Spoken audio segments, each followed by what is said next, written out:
1980 తర్వాత ప్రపంచం ఇంకొక విప్లవంలోకి ప్రవేశించింది. అదేంటంటే ఇన్ఫర్మేషన్ ఆటోమేషన్ టెక్నాలజీ. అప్పటి నుండి ఎంటర్‌ప్రెన్యూర్స్ ఆలోచనలో మార్పు వచ్చింది. మనుషులు చేసే చాలా పనులు మిషన్ల ద్వారా కూడా చేయవచ్చని గ్రహించారు. మెల్లమెల్లగా సాంప్రదాయంగా వస్తున్న ఉద్యోగాలు తగ్గిపోవడం, కొత్త ఉద్యోగాలు కూడా ఆశించిన స్థాయిలో లేకపోవడం కనిపించింది. సాఫ్ట్వేర్, అప్లికేషన్స్, ప్లగ్ఇన్స్ మరియు టెక్నాలజీ ఉద్యోగాలు మాత్రమే పెరగడం స్పష్టంగా కనిపించింది. అంటే ప్రపంచవ్యాప్తంగా ఉద్యోగాల పర్వం దాదాపుగా ముగిసింది అని చెప్పవచ్చు. ఈ విషయం చాలా కొద్ది మంది మాత్రమే గ్రహించుంటారు.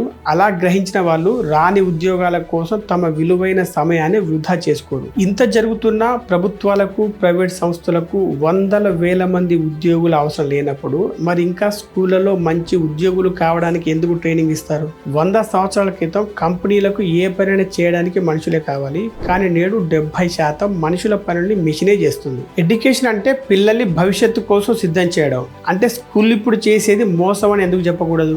ఇప్పుడు మీరు ఏం ఆలోచిస్తున్నారంటే ఇది ఇండియాలోనే కదా ప్రాబ్లం అని అనుకుంటున్నారా? కానే కాదు, ఇది ప్రపంచం మొత్తానికి కూడా సమస్యనే.